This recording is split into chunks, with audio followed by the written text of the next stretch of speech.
Портпаролот на грчката влада и министер без ресор Димитрис Занакопулос во интервју за грчката телевизија Епсилон кажа дека нема да постои договор за името доколку не се прифати ерга омнес и уставна ревизија. Εννοείται στο Βόρεια Μακεδονία που κατέληξαν. Δεν πρόκειται να...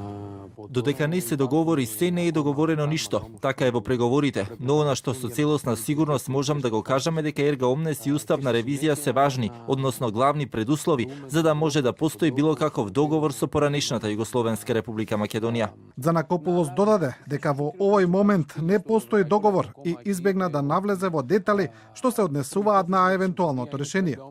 Последните случувања на релација Скопје-Атина постојано се во фокусот на медиумите во Грција, а новинарите прогнозираат, повикувајќи се на своји извори, дека Република Северна Македонија е името кое што е во предност во однос на останатите предлози на медијаторот. Весникот Катимирини наведува дека второ можно име е Горна Македонија, кое сепак има помалку шанси.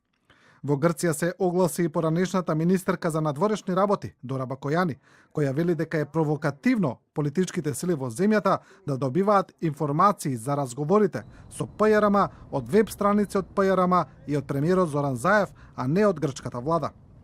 А после протестите во Солун и Атина, за 6 јуни, организаторите на протестите, за како што велат грчкиот карактер на Македонија, закажаа нови паралелни демонстрации низ повеќе градови во Грција.